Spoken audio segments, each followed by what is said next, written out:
Ата-аналарды қолдау, балаларға өзіне деген сенім, эмоциялық басқару, сыныптастары тобында өмір сүру және ұжымда жұмыс істеу сияқты әлеуметтік және эмоциялық дағдыларды дамытуға көмектеседі.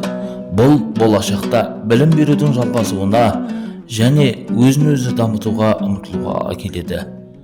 Педагогикалық қолдаудың мақсаты балалардың әл-ауқаты мен үйлесімді дамуын қамтамасыз ету үшін оң тәрбие мәдениетін қалыптастыру болып табылады. Аралтөбе орта мектебінде де педагогикалық қолдау орталығы құрылып, арнайы кабинет жасақталды. Жауапты мамандар тағайындалып, арнайы курстан да өтті. Қолдау бағдарламасы мен жоспарына сай ай сайын сабақтар өткізіліп тұрады.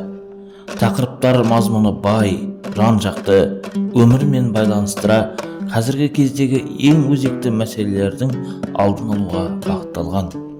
Сабақтар әртүрлі форматта, түрлі әдіс-тәсілдерді қолдана отырып жүзеге асады. Арнайы мамандармен кездесулер, пікір алмасу алаңдары да ұйымдастырылып отырады.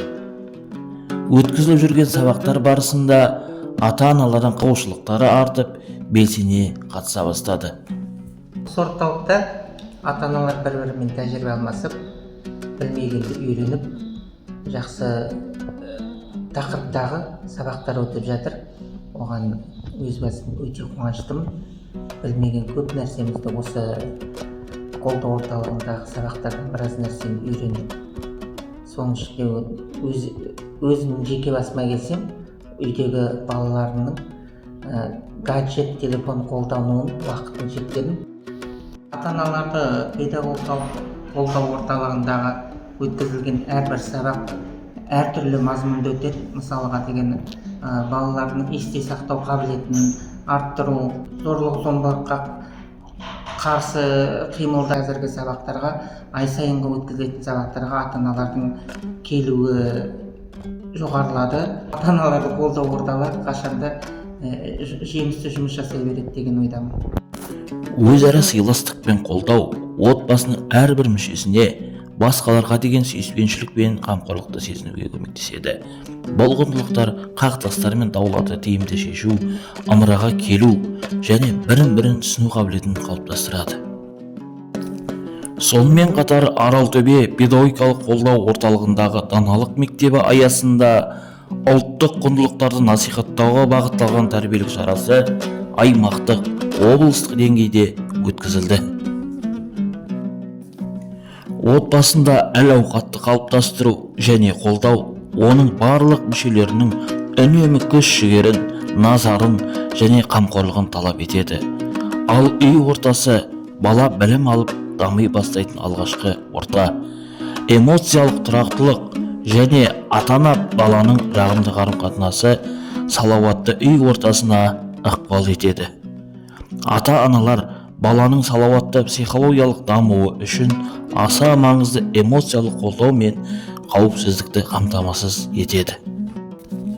Сабақтар жеке сыныптар, бастауыш буын, орта және жоғарғы буын бойынша өткізіліп келеді. Түрлі тренингтер, ойындар, сазды бағдарламалар, коучингтер, тақырыптық сабақтар, кофе брейктер оздырылып отырды. Бейне роликтер көрсетіліп, жадынамалар таратылады. Мейірімділікке, ұжымдыққа тәрбиелейтін бірлескен іс-шараларда ата-аналар белсенділік таныта, қайырымдылық жәрмеңкелеріне атсалысып, жұдырықтай жұмыла білді. Қазіргі қоғамдағы өзекті мәселелер буллинг, кибербуллинг, агрессивті мінез-құлық, қарым-қатынас мәселелері де жан-жақты қозғалып, ата-аналармен бірлесе талқылау жұмыстары жүргізіліп отырады. Тек сабақтарда ғана емес, кеңейтілген отырыстарда да пікір алмасу, тәжірибе алмасу алаңдары ұйымдастырылады. 2023-2024 оқу жылы соңында мектепшілік қоғамдық шараларға белсене қатысып, мектеп-отбасы байланысын нығайтуға ерекше атсалысқан ата-аналар жыл үздігі 2024 жарасында марапатталды. Ата-аналарды педагогикалық қолдау сабақтарының дамуына ерекше серпін беріп, отбасыларды жігерлендірді. Қолдау сабақтары кездерінде ата-аналар баланың әр кезеңдегі физиологиялық, эмоциялық, интеллектуалдық даму ерекшеліктерін, бала ата-ана арасындағы жағымды қарым-қатынастардың құру жолдарын үйреніп, отбасылық тәжірибе алмасу жүзеге асты. Жұмыс барысында келісіп пішкен тон келте болмайды демекші, жұмыла көтерген жүктің жеңіл болатынынан тағы да бір көзіміз жетті.